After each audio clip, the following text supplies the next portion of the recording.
അതുകൊണ്ട് എങ്ങനെ 18 മാർക്സ് ഒറ്റയടിക്ക് വാങ്ങാം എന്നുള്ളതാണ് നമ്മൾ നോക്കാൻ പോകുന്നത്. നമ്മൾ സീരിയസ് ആയിട്ട് ഫോക്കസ് ചെയ്യേണ്ട 3 ഡിസ്കോഴ്സാണ് നമ്മൾ ഇവിടെ ഡിസ്കസ് ചെയ്യാൻ പോകുന്നത്. ഏതൊക്കെയാണത് 3 എണ്ണം? ലെറ്റർ ടു എ ഫ്രണ്ട് അല്ലേ, ലെറ്റർ ടു എ ഫ്രണ്ട് എന്ന് പറയുമ്പോൾ ഇൻഫോർമൽ ലെറ്റർ. പിന്നെ വരുന്നത് ഡയറി എൻട്രി. ഓക്കെ, ഇത് രണ്ടും ഇമ്പോർട്ടൻ്റ് ആണ്. യൂഷ്വലി എല്ലാ ക്വസ്റ്റ്യൻ പേപ്പേഴ്സിലും നമ്മൾ കാണുന്ന ഒരു ക്വസ്റ്റ്യൻ ആണ്.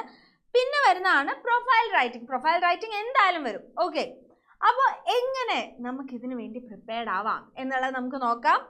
അപ്പോൾ ഫസ്റ്റ് നമ്മൾ ഡീൽ ചെയ്യാൻ പോകുന്നത് letter to a friend, also known as informal letter അല്ലെ. ഇൻഫോർമൽ ലെറ്റർ എന്നറിയപ്പെടുന്ന ലെറ്റർ ടു എ ഫ്രണ്ട് ആണ് നമ്മൾ ആദ്യം ചെയ്യാൻ പോകുന്നത്. അപ്പോൾ എന്താണ് ഒരു ഇൻഫോർമൽ ലെറ്റർ എന്ന് പറഞ്ഞാൽ, നമ്മൾ ഫ്രണ്ട്സിന്, റിലേറ്റീവ്സിന് ഒക്കെ നമ്മൾ അയക്കുമ്പോൾ നമ്മൾ വളരെ ഇമോഷണൽ ആയിട്ട് നമുക്ക് മനസ്സിൽ തോന്നുന്ന കാര്യങ്ങളൊക്കെ എഴുതിയിട്ടല്ലേ നമ്മൾ കത്ത് അയക്കുക. അപ്പോൾ അങ്ങനത്തെ ലെറ്റേഴ്സിനാണ് നമ്മൾ ഇൻഫോർമൽ ലെറ്റേഴ്സ് എന്ന് പറയാം. അപ്പോൾ ഇൻഫോർമൽ ലെറ്റേഴ്സിൻ്റെ ഒരു പ്രത്യേകത എന്താണെന്ന് വെച്ച് കഴിഞ്ഞാൽ അതിൽ ഇൻഫോർമൽ ഫോർമാറ്റും ഇൻഫോർമൽ ലാംഗ്വേജും ആണ് യൂസ് ചെയ്യുക. ഓക്കെ, അതിൻ്റെ ബേസിസിലാണ് നിങ്ങളുടെ ലെറ്റർ ഇൻഫോർമൽ ആണോ അല്ലയോ എന്ന് എക്സാമിനറും തീരുമാനിക്കാം. അപ്പോൾ എങ്ങനെയാണ് നമ്മളൊരു ഇൻഫോർമൽ ലെറ്റർ എഴുതുക? എന്തായിരിക്കും അതിൻ്റെ ഫോർമാറ്റ്? ആദ്യം നമ്മൾ യൂഷ്വലി പറയാറുള്ള സംഭവം എന്താണത്? ബോക്സ് വരയ്ക്കുക.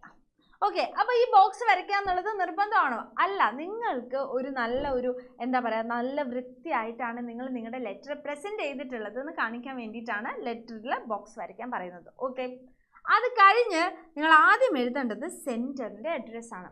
ആരാണ് ഈ കത്ത് എഴുതുന്നത് അയാളുടെ അഡ്രസ്സ് കൊടുക്കുക. ഓക്കെ, ഇപ്പം നിങ്ങളാണ് ഈ കത്ത് എഴുതുന്നത് എങ്കിൽ ഇവിടെ കൊടുക്കുന്ന അഡ്രസ്സ് ആരുടെ ആയിരിക്കും? നിങ്ങളുടെ ആയിരിക്കും അല്ലേ. ഇപ്പോൾ അമ്മൂസ് കോഴിക്കോട് എന്നൊക്കെ പറഞ്ഞിട്ട് കൊടുക്കാം. ഓക്കെ, അത് കഴിഞ്ഞിട്ട് എന്നാണ് നിങ്ങൾ ഈ ലെറ്റർ എഴുതുന്നത് ആ ലെറ്ററിൻ്റെ ഡേറ്റ് കൊടുക്കാം. ഓക്കെ, അപ്പോൾ നമ്മൾ നമ്മുടെ അഡ്രസ്സ് കൊടുത്തു, നമ്മൾ എഴുതുന്ന ലെറ്ററിൻ്റെ ആ ഡേറ്റ് കൊടുത്തു. അത് കഴിഞ്ഞിട്ടോ ഡിയർ ഫ്രണ്ട് അല്ലേ, ഡിയർ സോനു അല്ലെങ്കിൽ ഡിയർ എന്നൊക്കെ പറഞ്ഞിട്ട് എന്ത് കൊടുക്കുക? സാല്യൂട്ടേഷൻ കൊടുക്കുക. അപ്പോൾ സാല്യൂട്ടേഷൻ നമ്മൾ കറക്റ്റായിട്ട് കൊടുത്തു. ഇനി എന്താണുള്ളത്? ഇനി നമ്മുടെ ലെറ്ററിൻ്റെ ബോഡിയാണുള്ളത്. അപ്പോൾ ഈ ലെറ്ററിൻ്റെ ബോഡി വരുമ്പോൾ നിങ്ങൾ ശ്രദ്ധിക്കേണ്ട ഒരു കാര്യം എന്താണെന്ന് വെച്ച് കഴിഞ്ഞാൽ ഈ ബോഡിയെ നമുക്ക് 3 പാർട്ടായിട്ട് ഡിവൈഡ് ചെയ്യാം. ഫസ്റ്റ് പാർട്ടിൽ വരുന്നതാണ് ഇൻട്രൊഡക്ഷൻ. ഓക്കെ, അപ്പോൾ ലെറ്ററിൻ്റെ ബോഡിയിലെ ഇൻട്രൊഡക്ഷനിൽ നിങ്ങൾ എന്ത് കൊടുക്കും? നമ്മൾ ഡിയർ സോനു ഒക്കെ പറഞ്ഞു. ഇനി നമ്മൾ എന്ത് കൊടുക്കും? ഞാൻ ഇവിടെ ഹാപ്പി ആയിട്ടിരിക്കുന്നു, നീ അവിടെ ഹാപ്പി ആയിരിക്കുമല്ലോ അല്ലേ, നീ വെക്കേഷനൊക്കെ അടിച്ചു പൊളിച്ചോ, അച്ഛനും അമ്മയും എന്തൊക്കെ പറയണോ, നിങ്ങളുടെ വീട്ടിലെ ഡോഗ് എന്ത് പറയുന്നു, അങ്ങനെയൊക്കെ പറഞ്ഞാൽ നിങ്ങൾക്ക് ചുമ്മാ കുശലം ചോദിക്കാം. അപ്പം നമ്മൾ എന്തൊക്കെ എഴുതും? ഹൗ ആർ യു സംഭവങ്ങളൊക്കെ എവിടെ വരും? നമ്മുടെ ഇൻട്രൊഡക്ഷനിൽ വരും അല്ലേ. വളരെ ഇൻഫോർമൽ ആയിട്ട് I am doing great here, what about you എന്നൊക്കെ പറഞ്ഞ് ചോദിക്കാം. ഓക്കെ, അപ്പോൾ ഇൻട്രൊഡക്ഷൻ കഴിഞ്ഞാൽ പിന്നെ എന്താ? നമ്മുടെ മെയിൻ ബോഡി പാർട്ട് അല്ലേ. മെയിൻ ബോഡി പാർട്ട് എന്ന് പറയുമ്പോൾ അവിടെ എന്ത് കൊടുക്കും? The reason why you are writing this letter, ഞാൻ ഈ കത്ത് എഴുതി വന്നത് എന്തിനാന്ന് നമ്മൾ ഇവിടെ കൊടുക്കുമ്പോൾ ഇവിടെ നമ്മൾ എന്ത് ചെയ്യും? ആ റീസണെ എക്സ്പ്ലെയിൻ ചെയ്യും. അതായത് ഇപ്പം നിങ്ങൾ ദി അഡ്വെഞ്ചർ എന്ന ബനിയൻ ട്രീയിലെ ആ കുട്ടിയാണെന്ന് വിചാരിക്കുക. അപ്പം നിങ്ങൾ ആ ഒരു സംഭവം നറേറ്റ് ചെയ്യാണ്. ആർക്ക് വേണ്ടി നറേറ്റ് ചെയ്യാണ്? നിങ്ങളുടെ ഫ്രണ്ടിന് വേണ്ടി നറേറ്റ് ചെയ്യാണ്.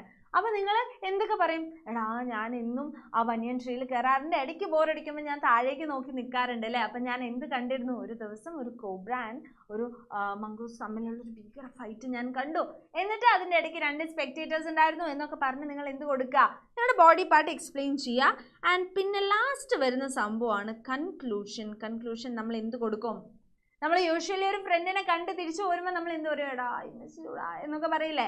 അപ്പോൾ കുറച്ച് നിങ്ങൾ എന്താവുക? കുറച്ച് ക്രിഞ്ചാവുക. അതായത് നിങ്ങൾ കുറച്ച് എന്താ പറയുക, കുറച്ച് ഒരു ഭയങ്കര നമുക്കെന്നെ എന്ന് തോന്നുന്ന രീതിയിൽ നിങ്ങൾ എഴുതിക്കോളൂ. അതായത് I miss you a lot and നീ ഇല്ലായിരുന്നെങ്കിൽ എനിക്ക് അഡ്വഞ്ചർ അടിപൊളിയാക്കാനേ പറ്റില്ലായിരുന്നു, അല്ലെങ്കിൽ നീ ഉണ്ടായിരുന്നെങ്കിൽ അഡ്വഞ്ചർ കുറച്ചുകൂടെ വൈബായനെ, നമുക്ക് ഇതിനെ പറ്റി കമൻറ്റ് ചെയ്യായിരുന്നു എന്നൊക്കെ പറഞ്ഞ് നിങ്ങൾ മാക്സിമം പഞ്ചാര അടിക്കുക. അപ്പോൾ കൺക്ലൂഷനിൽ നിങ്ങൾ എത്രമാത്രം അവരെ മിസ് ചെയ്യുന്നുണ്ട്, എത്രമാത്രം അവർ ഇമ്പോർട്ടൻ്റ് ആണ് എന്നൊക്കെ ഉള്ളത് നിങ്ങൾ കുറച്ചധികം ഇമോഷണലായിട്ട് എഴുതിക്കോളൂ. ഓക്കെ, അപ്പോൾ നമ്മുടെ ബോഡി പാർട്ട് കഴിഞ്ഞു. ഇനി അത് കഴിഞ്ഞിട്ട് നിങ്ങൾ എന്ത് ചെയ്യണം? നിങ്ങൾ സൈൻ ഓഫ് ചെയ്യണം. യോർസ് ലവിങ്ലി, യുവർ ഫ്രണ്ട് എന്നൊക്കെ നിങ്ങൾക്ക് കൊടുക്കാം അല്ലേ. യോർസ് ലവിങ്ലി കൊടുക്കാം, യുവർ ഫ്രണ്ട് കൊടുക്കാം, യുവർ ബെസ്റ്റ് ഫ്രണ്ട് കൊടുക്കാം, അങ്ങനെയൊക്കെ എഴുതുന്ന ആൾക്കാരുണ്ടെങ്കിൽ. ഓക്കെ, യോർസ് എന്ന് മാത്രം കൊടുക്കാം, കുറച്ച് റൊമാൻറ്റിക് ആയിട്ട്. അപ്പോൾ ഈ യോർസ് കൊടുക്കുന്ന സമയത്ത് നിങ്ങൾ ശ്രദ്ധിക്കുക, YOURS എന്ന് കൊടുക്കുക, ഈ എപ്പസ്ട്രോഫി കൊടുക്കരുത്, അത് തെറ്റാണ്. ഓക്കെ, അത് കഴിഞ്ഞ് നിങ്ങളുടെ പേര് അല്ലെങ്കിൽ ക്വസ്റ്റ്യനിൽ നിങ്ങൾക്ക് അലോട്ട് ചെയ്തിട്ടുള്ള പേര് കൊടുക്കാം. ഇപ്പോൾ ഇതാ 2022 വന്നിട്ടുള്ള ക്വസ്റ്റ്യൻ ആണ്. Satyajit Ray had to face a lot of difficulties in shooting the scenes with the tiger in his movie ഗോപികയിലെ വകബൈൻ. അപ്പോൾ ഈ ഒരു മൂവിയിൽ നമ്മുടെ സത്യജിത് റേ ഒരുപാട് പ്രശ്നങ്ങൾ ഫേസ് ചെയ്തിട്ടുണ്ടല്ലേ ആ ടൈഗർ വന്നപ്പോൾ. അപ്പോൾ he writes his letter to a friend describing his experience, prepare the likely letter. അപ്പോൾ അങ്ങനെ ഫ്രണ്ടിന് ഒരു ലെറ്റർ എഴുതുകയാണ്. അപ്പോൾ ആ ലെറ്റർ എങ്ങനെയായിരിക്കും എന്നുള്ളത് പ്രിപ്പയർ ചെയ്യുക. അപ്പോൾ നമ്മൾ എങ്ങനെയാണത് കൊടുക്കുക? യെസ്, നമ്മളത് എങ്ങനെ കൊടുക്കുക? നമ്മൾ ആദ്യം ഒരു ബോക്സ് വരയ്ക്കും, എന്നിട്ട് ആരുടെ അഡ്രസ്സ് എഴുതും? ആരാ കത്ത് എഴുതുന്നത്? സത്യജിത് റേ ആണ്. അപ്പോൾ ആരുടെ ആയിരിക്കും അഡ്രസ്സ്? സത്യജിത് റേയുടെ അഡ്രസ്സ് കൊടുക്കുക, ഡേറ്റ് കൊടുക്കുക. അത് കഴിഞ്ഞിട്ടോ ഡിയർ ഫ്രണ്ട് സോനു മോനു ആരെങ്കിലും വേണമെങ്കിൽ കൊടുക്കാം. അത് കഴിഞ്ഞിട്ട് എവിടെ മുതൽ എക്സ്പ്ലെയിൻ ചെയ്യാം? എവിടെ മുതലാ? ഹോളിവുഡ് സിനിമയിലുള്ള ആ കാര്യങ്ങളൊക്കെ പറയേണ്ട ആവശ്യമുണ്ടോ? ഇല്ല. നമ്മൾ എവിടെ മുതൽ എക്സ്പ്ലെയിൻ ചെയ്യാം? നമ്മുടെ സത്യജിത് റേ ഈ ഒരു മൂവിയുടെ പ്ലോട്ടിനെ പറ്റി കേൾക്കുന്നു, ആ ഒരു സീനിനെ പറ്റി കേൾക്കുന്നു, ആൻഡ് ഹി ഗെറ്റ്സ് ഇൻട്രസ്റ്റഡ് അല്ലേ, ആ ഒരു ഏരിയ മുതൽ എക്സ്പ്ലെയിൻ ചെയ്യുക. ഓക്കെ, എന്നിട്ട് പ്രോപ്പറായിട്ട് എന്ത് ചെയ്യുക? കൺക്ലൂഡ് ചെയ്യാം. ഇനിയിപ്പോൾ അടുത്ത ക്വസ്റ്റ്യൻ ആണ്. John in the story the best investment I ever made writes a letter to Cronin thanking him for his help, prepare the likely letter. അപ്പോൾ ജോൺ ആർക്ക് കത്ത് എഴുതാണ്? നമ്മുടെ ഡോക്ടർക്ക് കത്ത് എഴുതാണ് അല്ലേ. അപ്പോൾ ജോൺ കത്ത് എഴുതുമ്പോൾ എന്തൊക്കെ പറയുന്നുണ്ടാവും? നമുക്ക് ചെറുതായിട്ട് അതൊന്ന് നോട്ടാക്കി വെക്കാം. എന്തൊക്കെയായിരിക്കും ജോൺ പറയുന്നുണ്ടാവാം? ആദ്യം ജോൺ താങ്ക് ചെയ്യും അല്ലേ, thank you for saving my life, sir ഇല്ലായിരുന്നെങ്കിൽ ഞാൻ എന്ത് ചെയ്യുമായിരുന്നു എന്നൊക്കെ പറഞ്ഞിട്ട് താങ്ക് ചെയ്യാം. അത് കഴിഞ്ഞിട്ടോ എന്തൊക്കെയാണ് ഇപ്പോൾ ചെയ്തുകൊണ്ടിരിക്കുന്നത്? ഇപ്പോൾ ഐ ഹാവ് വിസിറ്റഡ് അമേരിക്ക എന്നൊക്കെ പറഞ്ഞിട്ട് ഐ ഹാവ് വിസിറ്റഡ് എന്നൊക്കെ പറഞ്ഞ് അമേരിക്കയിൽ പോയത് എന്തിനാണ്, അവിടെ എന്തൊക്കെയായിരുന്നു കാര്യങ്ങൾ എന്ന് പറയാം. എന്നിട്ടോ ഇപ്പോഴത്തെ ജോബ് എന്തൊക്കെയാണെന്ന് പറയാം. എന്നിട്ട് നിങ്ങൾ ഇമോഷണൽ ആവുക. എന്താ നമ്മൾ ആ ഇമോഷണൽ ആവുമ്പോൾ പറയാം? യെസ്, സർ ഇല്ലായിരുന്നെങ്കിൽ എനിക്ക് ഇങ്ങനെ ഒരു ലൈഫ് കിട്ടില്ലായിരുന്നു. I have made use of your kindness by being kind എന്നൊക്കെ പറഞ്ഞിട്ട് സാർ ഇല്ലായിരുന്നെങ്കിൽ ഒന്നും സംഭവിക്കില്ലായിരുന്നു എന്നുള്ള രീതിയിൽ നമ്മളത് കൺക്ലൂഡ് ചെയ്യാം. അപ്പോൾ തുടക്കത്തിൽ വേണമെങ്കിൽ ഇൻട്രൊഡക്ഷനിൽ നിങ്ങൾക്ക് എന്ത് കൊടുക്കാം? ഐ എം ജോൺ, ഇവിടെ സ്പേസ് ഉണ്ട് കേട്ടോ, I M John and you have saved me during the November of this and this year, അല്ലെങ്കിൽ 25 years ago U saved me എന്നൊക്കെ പറഞ്ഞിട്ട് നമുക്കത് ഡീറ്റെയിൽ ആയിട്ട് കൊടുക്കാം. ഓക്കെ, അപ്പോൾ ഒരു ഇൻഫോർമൽ ലെറ്ററിൻ്റെ ഫോമാറ്റ് നിങ്ങൾക്ക് മനസ്സിലായല്ലോ. ഇനി നമ്മൾ മൂവ് ചെയ്യാൻ പോകുന്നത് അതേപോലെ തന്നെ ഇമ്പോർട്ടൻ്റ് ആയിട്ടുള്ള അടുത്ത ഡിസ്കോഴ്സ് ആണ്, and that is diary entry. Okay, അപ്പോൾ എന്താണ് ഒരു ഡയറി എൻട്രിയിൽ നമ്മൾ ഫോക്കസ് ചെയ്യേണ്ട കാര്യം? അപ്പോൾ നമ്മൾ ലെറ്റർ എഴുതുമ്പോൾ ആദ്യം എന്താ പറഞ്ഞത്? ബോക്സ് വരയ്ക്കാൻ. അപ്പോൾ ഡയറി എൻട്രി ചെയ്യുമ്പോൾ നമ്മൾ ആദ്യം എന്ത് ചെയ്യുന്നുണ്ട്? ബോക്സ് വരയ്ക്കുന്നുണ്ട്. ഈ ബോക്സ് ഇട്ടിട്ട് ഒരു പണിയില്ല, അപ്പോൾ ബോക്സ് കാര്യമായിട്ട് വരച്ച് വയ്ക്കുക. ഓക്കെ, ഈ ബോക്സ് വരച്ച് വെച്ച് കഴിഞ്ഞാൽ നമ്മൾ നേരത്തെ ഇൻഫോർമൽ ലെറ്ററിൽ പറഞ്ഞ സെയിം കാര്യമാണ് ഇവിടെ പറയാനുള്ളത്. നമ്മുടെ ലാംഗ്വേജ് എന്തായിരിക്കണം? ഇൻഫോർമൽ ആയിരിക്കണം അല്ലേ. ഓക്കെ, അപ്പോൾ പിന്നെ നമ്മൾ ശ്രദ്ധിക്കേണ്ട എന്താ? നമ്മൾ ബോക്സ് വരച്ചു കഴിഞ്ഞാൽ നമ്മുടെ ഡേറ്റും ഡേയും ടോപ്പിൽ തന്നെ കൊടുക്കുക. എല്ലാം ലെഫ്റ്റ് ഓറിയൻറ്റഡ് ആയിട്ട് എഴുതുക. അപ്പോൾ നമ്മുടെ ഡേറ്റ് ഇന്നിപ്പോൾ 27-ാം തീയതി, നമ്മൾ 27 ജാനുവരി അത് കൊടുത്തു. ഇന്ന് എന്താ ഡേ? ഇന്നെന്താ ഡേ? തൽക്കാലം നമുക്ക് മൺഡേ കൊടുക്കാം അല്ലേ. മൺഡേ കൊടുത്തു. ഓക്കെ, അത് കഴിഞ്ഞിട്ട് start with a striking beginning. നിങ്ങളുടെ ഡയറി ആരെങ്കിലും ഇനി കട്ട് വായിക്കുകയാണെങ്കിൽ തന്നെ അവർക്ക് എന്തോ വരാൻ പോകുന്നുണ്ടെന്ന് തോന്നണം. അപ്പോൾ it was an amazing day അല്ലേ. It was an amazing day. ഒന്നും പറയാനില്ല, വല്ലാത്ത ജാതി ദിവസം എന്ന് പറഞ്ഞ് തുടങ്ങാം. എന്നിട്ടോ ഇവിടെ നമ്മൾ എന്ത് കൊടുക്കുന്നു? എക്സ്ക്ലമേഷൻ മാർക്ക് കൊടുക്കുന്നു. എക്സ്ക്ലമേഷൻ മാർക്ക് അറിയാത്തവർ ഇതാണ് എക്സ്ക്ലമേഷൻ മാർക്ക്, എല്ലാവർക്കും അറിയുന്നുണ്ടാവും അല്ലേ. അപ്പോൾ എക്സ്ക്ലമേഷൻ മാർക്ക് കൊടുക്കുക. അത് കഴിഞ്ഞിട്ടോ സ്റ്റാർട്ട് വിത്ത് സ്ട്രൈക്കിംഗ് ബിഗിനിങ് നമ്മൾ പറഞ്ഞു. Use first person narrative. First person നെറേറ്റീവിൽ വേണം എന്ത് പോവാൻ? നമ്മുടെ ക്ലാസ് പോകാൻ അല്ലേ. ക്ലാസ് പോകാനല്ല, നമ്മുടെ ഡയറി പോകാൻ. അപ്പോൾ എന്താ, നിങ്ങൾ വേറെ ആരുടെയെങ്കിലും സ്റ്റോറി പറയോ? ഇപ്പോൾ ഇതാ ഞാനിപ്പോൾ ഒരു ഡയറി എഴുതുമ്പോൾ ഗൗതമി മിസ് രാവിലെ എഴുന്നേറ്റു, ഗൗതമി മിസ് പിന്നെ അതിന് പോയി, അങ്ങനെ ഞാൻ പറയോ? ഇല്ലല്ലോ. ഞാൻ എന്താ പറയുക? ഞാൻ രാവിലെ എഴുന്നേറ്റു, ഞാൻ പച്ചക്കറി വാങ്ങാൻ പോയി, അപ്പം ഞാൻ വിചാരിച്ച പച്ചക്കറി കിട്ടിയില്ല, എനിക്ക് ഭയങ്കര വിഷമമായി, അങ്ങനെയൊക്കെ പറഞ്ഞിട്ടല്ലേ പോവാം. ഓക്കെ, അപ്പോൾ എന്ത് യൂസ് ചെയ്യുക? ഫസ്റ്റ് പേഴ്സൺ നറേറ്റീവ് എന്ന് പറഞ്ഞാൽ ഐ വെച്ചിട്ട് എഴുതാം. Okay, use informal sentences or sentence fragments convey emotions of the character. അപ്പോൾ എന്താ, ഇൻഫോർമലായിട്ട് എഴുതാം കേട്ടോ. അപ്പോൾ ഞാനിതിൻ്റെ ഇടയ്ക്ക് പറഞ്ഞു സെൻറ്റൻസ് ഫ്രാഗ്മെൻറ്റ്സ്. അപ്പോൾ ചില സമയം നിങ്ങൾ ഭയങ്കര വിഷമിച്ചിരിക്കുക. അപ്പോൾ നിങ്ങൾ ഈ വിഷമം വരുമ്പോൾ നിങ്ങൾക്ക് എല്ലാം ഒന്നും പറയാൻ പറ്റില്ലല്ലോ. ഞാൻ എന്ന് പറഞ്ഞിട്ട് നിങ്ങൾ അവിടെ നിർത്തില്ലേ. അപ്പോൾ അതേപോലെ ഐ കാൺട്ട് ഈവൻ എക്സ്പ്ലെയിൻ. ഇപ്പം ഞാൻ എഴുതാണ് ഐ കാൺട്ട് ഈവൻ എക്സ്പ്ലെയിൻ. ഇനി എനിക്കൊന്നും പറയാൻ പറ്റുന്നില്ല. കുത്ത് കുത്ത് കുത്ത് അങ്ങനെ 3 കുത്ത് കൊടുത്തിടുക. അപ്പോൾ എന്താ, നിങ്ങൾക്ക് ആ സെൻറ്റൻസ് ഫുൾ ആക്കാൻ പറ്റുന്നില്ല. എന്തുകൊണ്ട്? നിങ്ങൾ ഭയങ്കര ഇമോഷണൽ അല്ലേ. അപ്പോൾ ആ ഒരു പോയിന്റ് കൊടുക്കുക. ഒരു വട്ടമേ ഇത് യൂസ് ചെയ്യാവൂ കേട്ടോ. അപ്പോൾ സെൻറ്റൻസ് ഫ്രാഗ്മെൻറ്റ്സ് കൊടുക്കുക. Convey the emotions of the character. അല്ലേ, നിങ്ങൾ ഭയങ്കര വിഷമിച്ചിരിക്കുന്ന ഒരാളുടെ സ്റ്റോറിയാണ് എഴുതുന്നതെങ്കിൽ വളരെ വിഷമിച്ചിരിക്കുക. അല്ല, നിങ്ങൾ വളരെ എക്സൈറ്റഡ് ആയിട്ടുള്ള ഒരാളുടെ ആണെങ്കിൽ എക്സൈറ്റഡ് ആവുക. ഇപ്പം നമ്മുടെ ജോൺ ഹാപ്പി ആയിരിക്കുമോ സാഡ് ആയിരിക്കുമോ? ജോൺ ഹാപ്പി ആയിരിക്കും ഡോക്ടറിനെ കണ്ടതുകൊണ്ട് അല്ലേ. ഡോക്ടർ ഹാപ്പി ആണോ? ഡോക്ടർ കുറച്ച് കുലങ്കഷമായിട്ട് ചിന്തിക്കുകയാണ്. അപ്പോൾ ആ ഇമോഷൻസ് ഒക്കെ എവിടെ വരണം? നിങ്ങളുടെ ഡയറി എൻട്രിയിൽ വരണം. Okay. Avoid mentioning daily routine.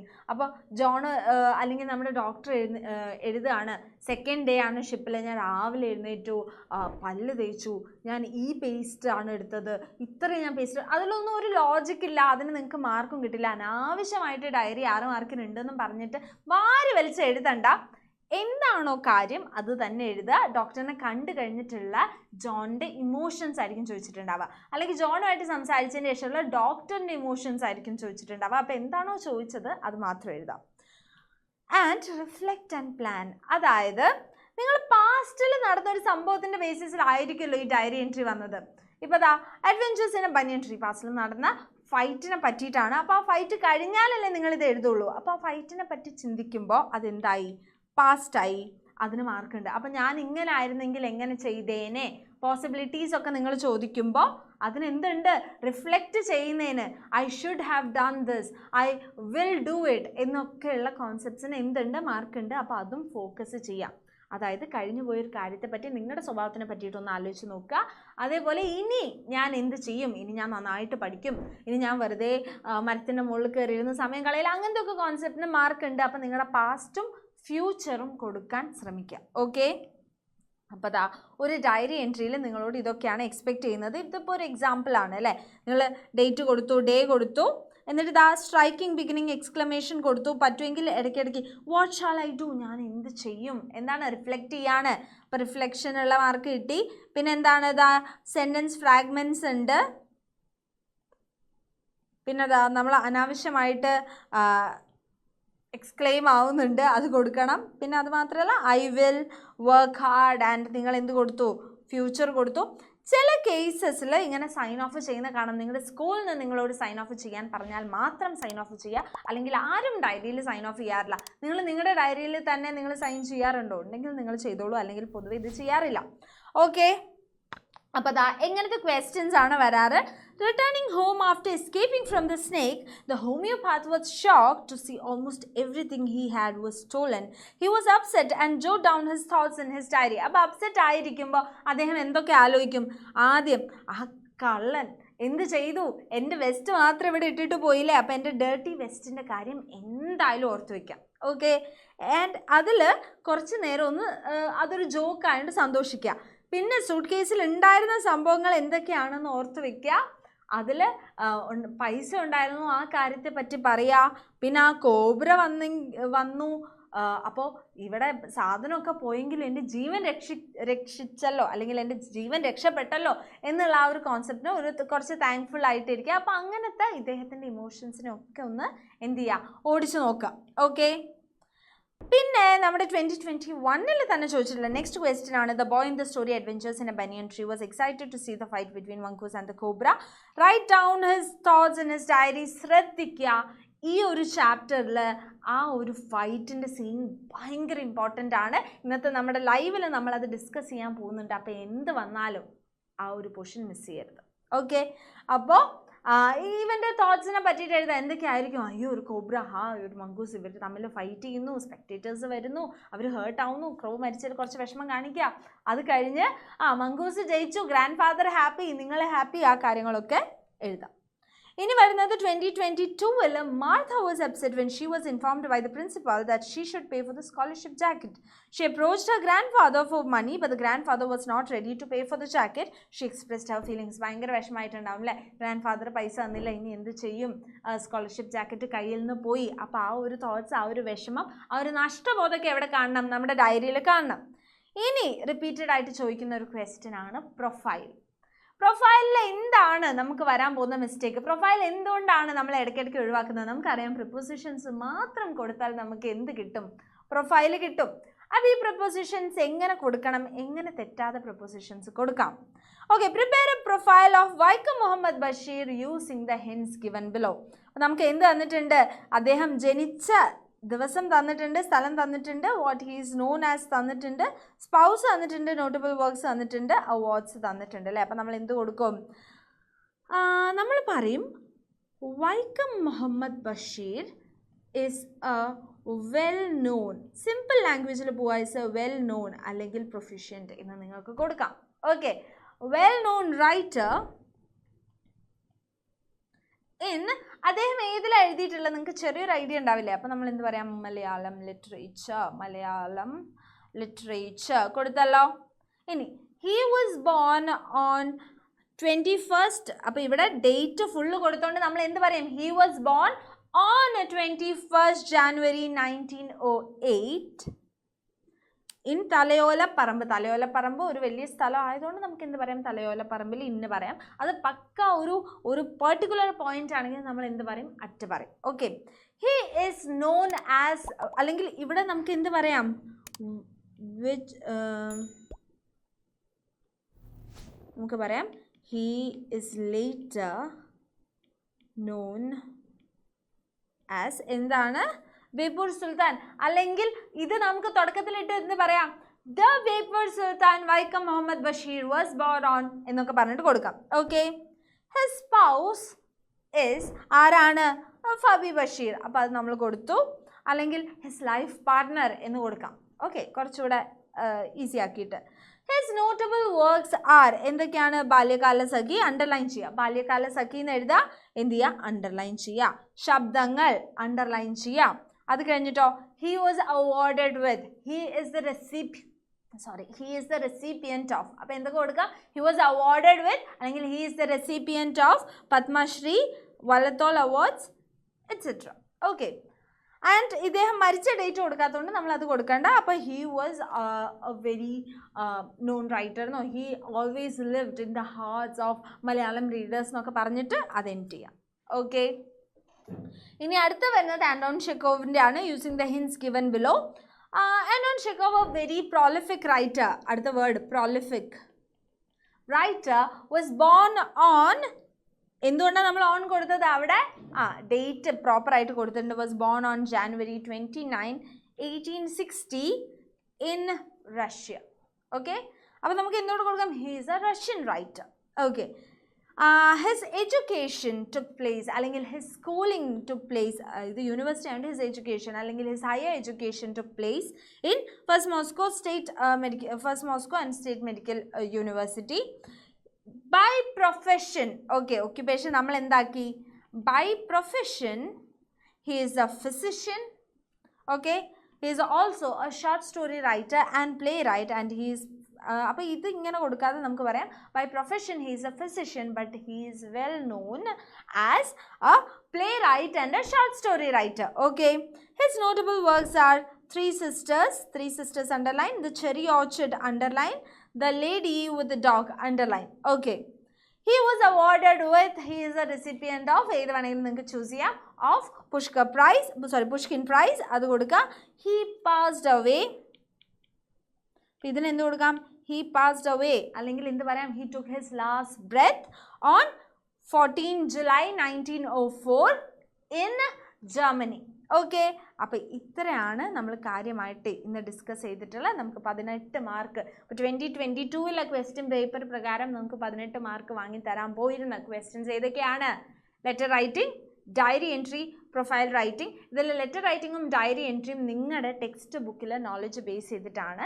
അപ്പോൾ നമ്മുടെ ടെക്സ്റ്റ് ബുക്കിൽ പ്രത്യേകിച്ച് നമ്മുടെ ടേം 1 പാർട്ട് 1 ഡിസ്കസ് ചെയ്യാൻ വേണ്ടിയിട്ട് ഞാൻ വരുന്നുണ്ട് 7 മണിക്ക് ലൈവിൽ. അപ്പോൾ എല്ലാ ഫ്രണ്ട്സിനെയും കൂട്ടി നിങ്ങൾ ലൈവിൽ ഉണ്ടാവുക. നമ്മുടെ ഫസ്റ്റ് ടെക്സ്റ്റ് നമുക്ക് അടിപൊളിയായിട്ട് പഠിക്കാം. ആൻഡ് ഇതുപോലത്തെ കോണ്ടന്റ് ആയിട്ട് നമുക്ക് നെക്സ്റ്റ് കോണ്ടന്റ് വീഡിയോയിൽ കാണാം.